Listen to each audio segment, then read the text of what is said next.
सर्वमंगलम TV, आपका अपना धार्मिक चैनल।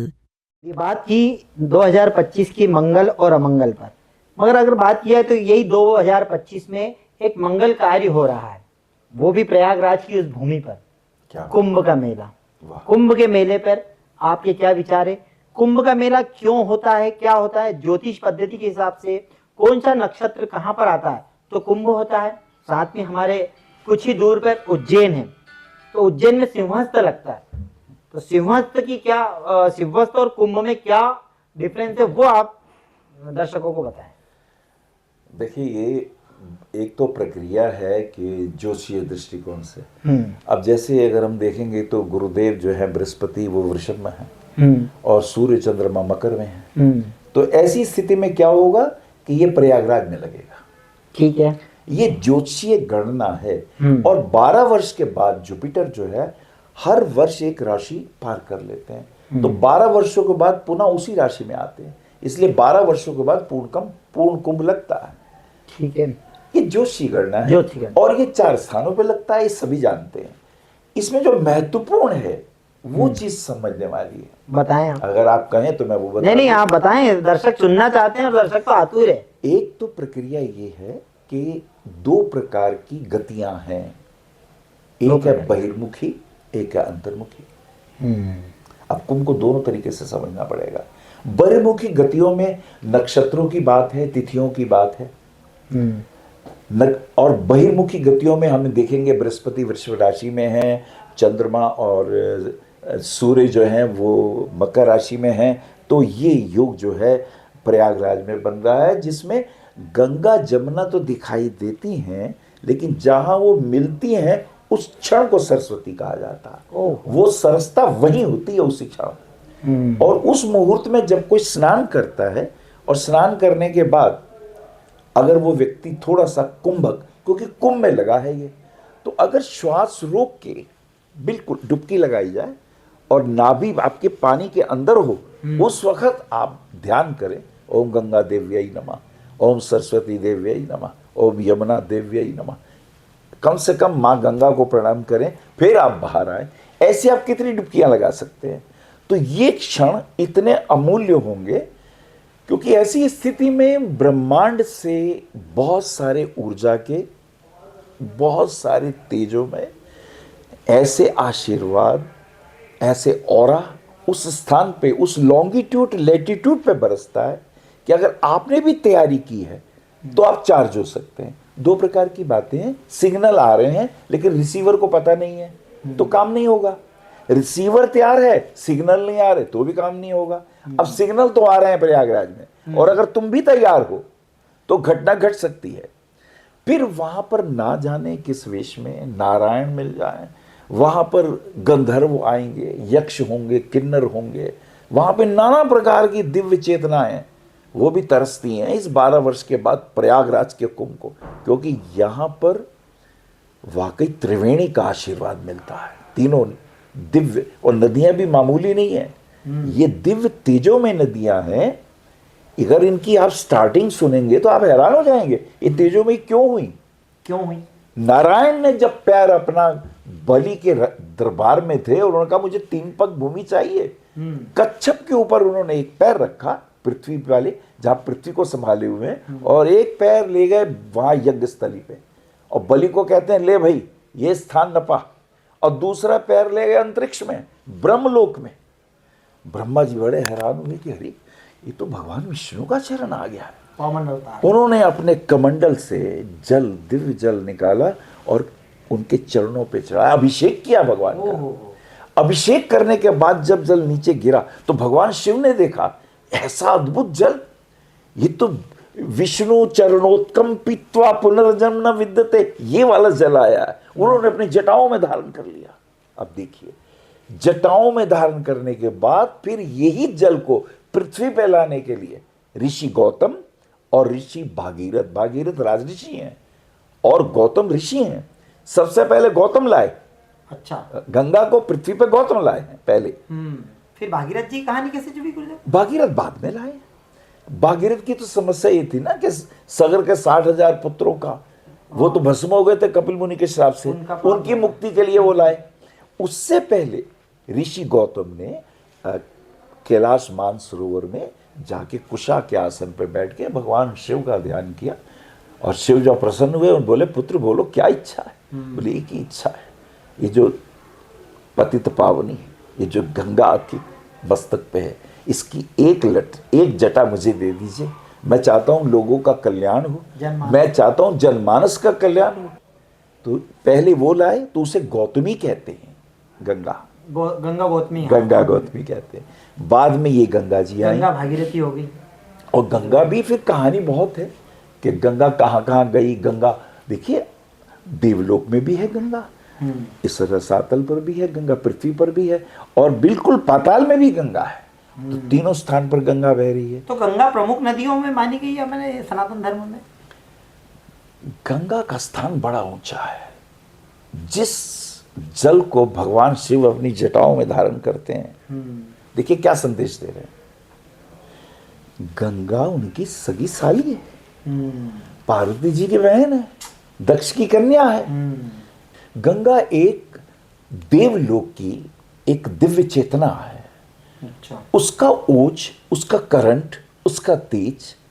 गंगा बोली मुझे संभालेगा कौन, मुझे कौन ला रहा है, उनका वेग कौन संभालेगा, मेरा तेज कौन संभालेगा। वेग तो एक छोटी बात है, जो मेरा तेज है, बोले ऐसी सैकड़ों पृथ्वियां बहा के ले जाऊंगी, मुझे कौन संभालेगा। तो हमें गुरु चाहिए। जब भी कोई ब्रह्म तेज, जब भी कोई ऊर्जा अपने महिमामय रूप में प्रकट होना चाहता है, तो पहले गुरु चाहिए। तो देवाधिदेव महादेव जैसे गुरु थे, बोले गंगा तुम यहां आओ, मैं तुम्हें संभालता हूं। अब गुरु के पास ज्ञान आया, गंगा का दिव्य प्रभाव आया। अब वो देख रहे हैं पात्र कौन है। तो गौतम ऋषि आते हैं कि प्रभु मुझे दें। बोले क्यों दें तुम्हें।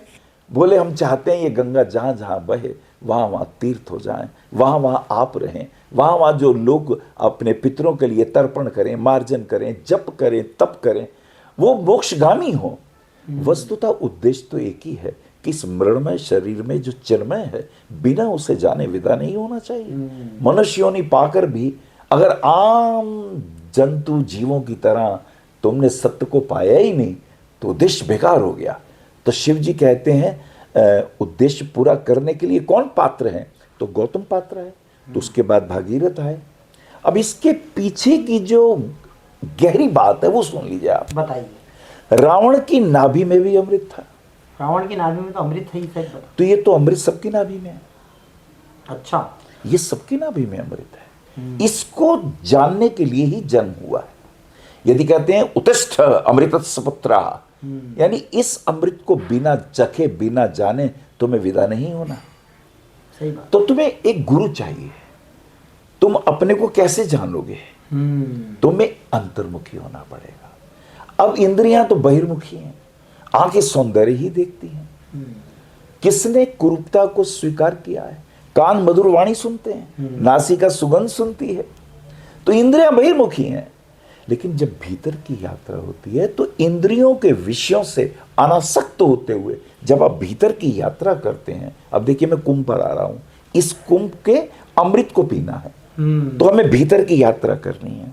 जब भीतर की यात्रा करेंगे तो हमारे काम, क्रोध, लोभ, रूप वाली वृत्तियां जो हैं वो हमें रोकेंगी।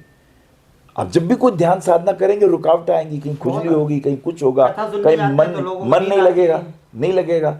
ये हलाल विष है, इसको पीना पड़ेगा, इसको पचाना पड़ेगा अगर भीतर की यात्रा में उतरना है। अब इसको भी अगर आपने पचा लिया तो कैसे पचाएंगे। एक गुरु होना चाहिए, वो कहेगा मैं हूं ना, मुझे दे। तो महादेव ने वो हलाल विष पी लिया। उन्होंने कहा चलो अपने काम में आगे बढ़ो, अमृत की खोज में लगो। तो फिर बीच में बड़े प्रलोभन आएंगे। तो सुंदरियां प्रकट होती हैं, तो परियां प्रकट होती हैं, अप्सराएं प्रकट होती हैं, तो कामधेनु गाय आ जाती है, तो कल्प वृक्ष भी आता है। वो कहता मांग जो चाहिए, पर अमृत की खोज में मत जा, तू उससे ले ले जो लेना है। लालच को देने के लिए 14 रत्न है, 13 रत्न है। एक हलाहल को छोड़ दें और एक अमृत को छोड़ दें। 12 रत्न जो है वो कामनाओं की, वासनाओं की परिपूर्ण करने वाली वृत्तियां हैं। उच्च सहीवा घोड़ा हो, मेरा मन कहीं भी उड़ जाए, कल्प वृक्ष हो, जो चाहूं सुंदरी मिल जाए, भवन मिल जाए, लेकिन इन सबको छोड़ने को अगर राजी हो तब अमृत मिल सकता है। और अमृत से भी पहले मदिरा आती है। वो कहते रहे तो कई तो मदिरा में ही डूबे हुए हो, लगते भाई इससे बढ़ के तो कुछ भी नहीं है। मदिरा को भी छोड़ सकते, यानी मद को छोड़ सकते, तो तुम्हें अमृत मिल सकता है। इस अमृत को चखने के लिए ये कुंभ लगता है। वहां ऐसे साधु सन्यासी भी हैं, आप हैरान होंगे, हिमालय से आने वाले भी साधु सन्यासी। हाँ, अब देखा जाता है कुंभ में, गुरुदेव कुंभ की बात चल रही, हम मूल विषय पे आ गए हैं, कुंभ पे। कुंभ की बात चल रही, वहाँ पर ऐसे विचित्र साधु संत जिन्होंने हम कभी देखा नहीं, ना कभी हमने जाना, वो आते हैं, अपनी साधना करते हैं और फिर वापस से आलोप हो जाते हैं। पता नहीं कहाँ चले जाते हैं। कल्पवासी वो वहां तपस्या ही करते हैं, तप अर्जित करते हैं। बिना तपस्या के आपको इजाजत नहीं होती। चलो अब मैं और गूढ़ बात कह देता हूँ। देखिए हमारी रेंज है, जैसे आपकी आंखों की देखने की रेंज है, कानों की सुनने की रेंज है ना, पर ईगल आपसे ज्यादा देख लेता है। उस शरीर के पास देखने की क्षमता आपसे ज्यादा है, कुत्ते के पास सूंघने की क्षमता आपसे ज्यादा है। अलग अलग जीवधारियों के पास उनकी इंद्रियों की रेंज हमसे बहुत ज्यादा है। वो सूंघ के चोर को पकड़ लेता है कुत्ता, वस्तु सूंघाइए पकड़ लेता है। इस पृथ्वी पर अब जो कह रहा हूं उसे सुने आप, इस पृथ्वी पर अनंत लोक हैं। उनकी अगर मैं आपको कहूं, जैसे रेडियो लगाते हैं ना 97.2, वो जो लेयर्स हैं वो अनंत हैं, काफी सारे स्टेशन, और जितने भी स्टेशन हैं उनके ब्रह्मांड और हैं अलग अलग, परत दर परत दर परत दर परत दर, आप अंत ही नहीं है। आप जितना देख रहे हैं वो तो बहुत मामूली है। इसके बाद आपकी चेतना जितनी डेवलप होती है, यानी ये तो फिजिकल बॉडी है, तो हम फिजिकल समझ रहे हैं ना अपने को। थोड़े मन की भी बॉडी है, उसे मनस्थल की बॉडी कहेंगे। फिर और थोड़े भीतर जाएंगे तो आपके शरीर के सूक्ष्म शरीर भी हैं, तो सूक्ष्म लोक भी हैं, अनंत लोक हैं। उनकी लेयर्स अलग हैं, उनके लोक अलग हैं, उनकी चेतनाएं अलग हैं, उनके सिद्ध अलग हैं, और ऐसी ऐसी दिव्य चेतनाएं और वो हैं कि जिसकी आप कल्पना ही नहीं कर सकते। उन सबका सेंटर पॉइंट कुंभ को कहा जा सकता है। कुंभ का अर्थ ये है कि ये एक माध्यम है कि आप इस फिजिकल शरीर से, देखिए अब मैं जो अब बोलने जा रहा हूं वो बड़ा बारीक हो जाएगा। बिल्कुल बिल्कुल। 7 शरीरों की यात्रा है। You are a junction of 7 bodies. ठीक है, this is your physical body. जैसे मैं अभी आपसे कहूं आपका क्या नाम है? Rakesh Rathore. It is a name given by your parents. अगर वो तुम्हें कहते अमृत, तुम कहते अमृत, तो तुम ना अमृत हो ना राकेश हो, ना मैं अनिल वत्स हूं। ये तो नेम दिया गया है, तो फिर मैं कौन हूं? एक प्रश्न, कुंभ में जाने से पहले के प्रश्न बता रहा हूं, मैं कौन हूं? क्या मैं शरीर हूं? अब मेरा आपसे दूसरा प्रश्न, क्या आप शरीर हैं या शरीर धारण करते हैं? मैं तो अभी शरीर ही हूं। आप फिर से सुने, आर यू ए बॉडी और are you having a body? Having a body. If you are having a body, इसका मतलब उंगली कट जाए, पैर कट जाए तो मैं नहीं कटता, बॉडी कट रही है। बॉडी कट, और मैं देख रहा हूं मेरी उंगली कट गई, मेरे पेट में दर्द है। ये जो मेरे है वो अलग है और जो मिला है ये अलग है। अब बात गहरी हो गई। तो मेरा शरीर, यानी मैं शरीर नहीं हूं, शरीर को धारण करता हूं। और अगर मैं तीसरा प्रश्न पूछूं, आप पुरुष हैं या स्त्री, तो क्या कहेंगे? पुरुष। आपको कहना चाहिए आप पुरुष शरीर धारण करते हैं। When you are having a body, then you are having a male body. हाँ, बॉडी। और थोड़ा गहरे उतरते हैं, who is having a body? Male ही है। अब जो हम कह रहे हैं ना, मैं धारण करता हूं, मैं धारण करता हूं, तो मेरा प्रश्न ये है, इस शरीर को कौन धारण करता है? इस शरीर को मैं ही धारण करता हूँ। ये मैं कौन है? ये मैं अहम भी हो सकता है। नहीं, वो तो संस्कृत में हो गया। अहम का मतलब मैं, वो मैं ही है। मैं स्वयं। स्वयं का भी मतलब आप हैं। बिल्कुल सीधा साधा उत्तर कि आप शरीर नहीं हैं, आप स्त्री नहीं है, पुरुष नहीं है, आप शरीर धारण करते हैं, लेकिन कौन धारण करता है? आत्मा। अब ये तो सुना हुआ है वर्ड, उसका हमें अनुभव नहीं है। कृष्ण जी से सुन लिया जी। ना हन्नति हन्यमान शरीर, रत्ती भर अनुभव नहीं है आत्मा का, लेकिन हमने कह दिया आत्मा। एक और भी अच्छा प्रश्न था आपके पास उत्तर, मैं मन हूं।